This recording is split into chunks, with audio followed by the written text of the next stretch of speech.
Assalamualaikum warahmatullahi wabarakatuh. Sebelum memulai pelajaran pada hari ini, marilah bersama-sama kita melafazkan al-basmalah. Bismillahirrahmanirrahim. Dilanjutkan doa sebelum belajar. Rabbi zidni ilma warzuqni fahma. Amin.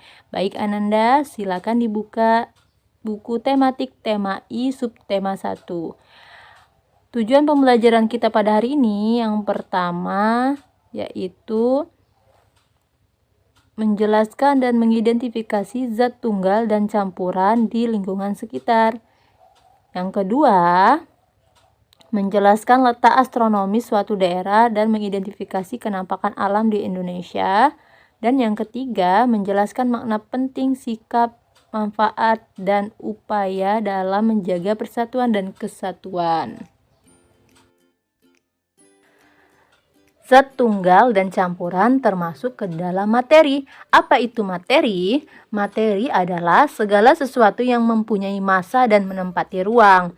Materi ini dibedakan menjadi zat tunggal dan campuran. Berikut penggolongan materi berdasarkan bagannya. Materi dibedakan menjadi dua ya, ada zat tunggal dan campuran. Zat campuran ini juga dibedakan menjadi dua jenis, yaitu campuran homogen dan heterogen. Selanjutnya, kita bahas tentang zat tunggal. Zat tunggal adalah zat yang komposisinya terdiri atas zat-zat yang sifatnya sama, ya, atau satu jenis zat. Contohnya, belerang, emas murni, air, oksigen, dan masih banyak lagi. Selanjutnya, campuran. Campuran adalah zat yang terdiri dari gabungan dari dua atau lebih zat tunggal yang berbeda. Campuran ini dibedakan menjadi dua, yaitu campuran homogen dan heterogen. Apa campuran homogen? Campuran homogen adalah campuran yang komposisinya serba merata atau sama. Contohnya, campuran air dan garam. Ketika garam dimasukkan ke dalam air, lalu kita aduk beberapa menit atau beberapa detik, nanti air dan garam akan secara merata tercampur, ya. Itu adalah campuran homogen. Sedangkan campuran heterogen yaitu campuran yang komposisinya tidak merata. Contohnya, campuran air dan pasir. Terlihat pada gambar berikut. Jadi air dan pasir itu ketika kita campurkan, dia tidak bisa merata, ya. Jadi ada endapan di bagian bawah. Ayo berlatih. Silakan Ananda buka halaman 11 pada buku tema I. Di sana terdapat tabel benda beserta zat penyusunnya. Coba identifikasilah manakah penggolongan benda yang termasuk zat tunggal atau campuran, dan juga manakah yang termasuk campuran homogen dan campuran heterogen. Silakan dikerjakan ya secara mandiri. Letak suatu wilayah dapat ditentukan dengan menggunakan letak astronomisnya. Apa ya pengertian dari letak astronomis? Coba Ananda Fairuz sebutkan apa pengertian dari letak astronomis. Oke, betul sekali. Letak astronomis adalah letak suatu wilayah berdasarkan garis bujur dan garis lintang pada peta. Garis bujur dan garis lintang apa ya? Ada yang tahu? Yuk kita bahas bersama. Garis lintang adalah garis khayal yang membentang secara horizontal atau memanjang ke samping. Sedangkan garis bujur adalah garis khayal yang membentang secara vertikal di atas permukaan bumi. Bisa dilihat ya Ananda perbedaan garis bujur dan garis lintang pada gambar peta Indonesia di bawah ini. Perhatikan gambar berikut. Garis lintang yang berada di atas garis khatulistiwa disebut garis lintang utara atau LU, oke? Yang ini ya. Sedangkan garis lintang yang berada di bawah disebut garis lintang selatan atau LS nih, yang ini ya. Dan garis bujur juga terbagi menjadi dua, yaitu ada bujur barat disingkat dengan BB, yang ini ya, dan bujur timur disingkat dengan BT. Paham sampai sini, Nak? Oke. Berdasarkan letak astronomisnya, Indonesia terletak pada garis 6 derajat lintang utara sampai 11 derajat lintang selatan dan 95 derajat bujur timur sampai 141 derajat bujur timur. Kita tahu bahwa kenampakan alam di Indonesia ini amat beragam dan memiliki ciri-ciri yang berbeda antar suatu wilayah dengan wilayah yang lain. Ada yang tahu apa pengertian penampakan alam? Oke, betul sekali. Kenampakan alam adalah segala sesuatu yang nampak di permukaan bumi. Perhatikan peta pikiran kenampakan alam berikut. Oke, kenampakan alam terdiri dari dua, yaitu dataran dan perairan. Kenampakan alam dataran berupa gunung, lembah, dataran rendah, dataran tinggi, dan pantai. Sedangkan kenampakan alam perairan terdiri dari lautan, sungai, danau, dan rawa. Mari kita bahas pengertiannya satu persatu. Bagian permukaan bumi yang tidak digenangi air disebut daratan. Nah, daratan ini terdiri atas gunung, daratan tinggi, lembah, daratan rendah, dan pantai. Mari kita bahas satu persatu. Gunung adalah tanah yang menjulang tinggi dan umumnya berbentuk kerucut. Nah, adapun rangkaian beberapa gunung itu disebut pegunungan. Dataran tinggi merupakan daerah berbentuk datar di permukaan bumi dengan ketinggian lebih dari 500 meter di atas permukaan laut. Sedangkan lembah ini dikelompokkan menjadi dua, ada yang namanya jurang dan ada yang namanya ngarai. Selanjutnya adalah dataran rendah. Dataran rendah ini adalah bagian permukaan bumi dengan ketinggian mulai dari 0 sampai 200 meter di atas permukaan laut. Selanjutnya adalah pantai. Pantai adalah wilayah perbatasan antara daratan dan laut.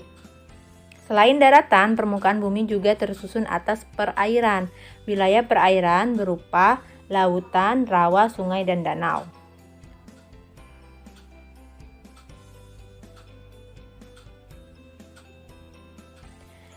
Coba kita amati foto bumi yang diambil di luar angkasa. Perhatikan warnanya ya. Oke, baik, penjelasannya. Bagian yang berwarna biru adalah perairan, bagian berwarna coklat kehijauan adalah daratan, dan bagian yang berwarna putih adalah awan dan lapisan es. Harus kita ketahui bahwa sebagian besar permukaan bumi kita ini merupakan perairan ya. Oke. Nah, sebagian besar dari perairan itu adalah laut ya. Jadi bumi kita ini banyak laut ya. Selanjutnya, contoh dari perairan yang yaitu adalah danau, sungai, dan rawa. Lautan adalah kumpulan air asin yang memisahkan daratan yang satu dengan yang lain. Selanjutnya, rawa. Rawa adalah tanah basah yang sering digenangi air karena letaknya yang rendah. Sedangkan sungai adalah aliran air yang panjang dan besar yang berada di daratan atau aliran air yang mengalir dari hulu ke hilir. Sedangkan danau adalah genangan air yang luas yang dikelilingi oleh dataran. Apa saja kenampakan alam di daerah tempat tinggalmu? Coba identifikasi ya Nanda. Indonesia memiliki keberagaman budaya. Meskipun memiliki budaya yang beragam dan berbeda-beda, namun seluruh bangsa Indonesia harus tetap menjunjung persatuan dan kesatuan. Baik, jadi hari ini kita lanjut membahas mengenai persatuan dan kesatuan dalam kehidupan sehari-hari. Persatuan dan kesatuan memiliki makna penting bagi bangsa Indonesia, yaitu ada 4. Yang pertama, persatuan dan kesatuan merupakan syarat mutlak untuk mewujudkan NKRI yang kuat sehingga disegani oleh bangsa dan negara lain. Kedua, persatuan dalam keberagaman budaya Indonesia untuk melindungi serta menjaga keberagaman budaya Indonesia. Yang ketiga, modal utama menjaga dan mempertahankan keutuhan NKRI. Dan yang keempat, persatuan dapat diwujudkan dalam perilaku saling menghormati, menghargai antar masyarakat, menjunjung toleransi, serta kerukunan dalam kehidupan sehari-hari. Sikap yang dapat kita kembangkan untuk menjaga persatuan dan kesatuan dalam keberagaman masyarakat Indonesia yaitu: pertama, mengembangkan sikap saling menghargai; kedua, tidak mendahulukan kepentingan kelompok, ras, dan suku di atas kepentingan negara; ketiga, memiliki sikap toleransi; dan yang keempat, mengembangkan rasa nasionalisme dan kesadaran sosial.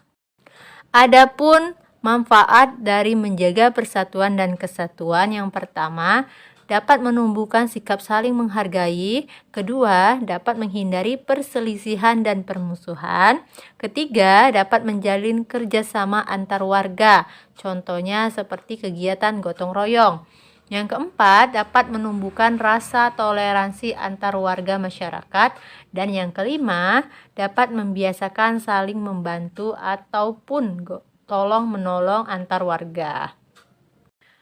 Upaya menjaga persatuan dan kesatuan bangsa Indonesia yaitu: pertama, melakukan kegiatan bakti sosial bersama tanpa membeda-bedakan ras, suku, dan agama. Kedua, melakukan kegiatan untuk memperingati HUT kemerdekaan Indonesia. Contohnya, mengikuti upacara bendera pada hari kemerdekaan dan mengikuti lomba-lomba hari kemerdekaan. Yang ketiga, memperingati Hari Sumpah Pemuda, yaitu dengan mengikuti berbagai kegiatan yang dapat meningkatkan kecintaan pada tanah air. Yang keempat, memecahkan masalah dalam masyarakat secara bersama-sama dengan melakukan diskusi dan musyawarah.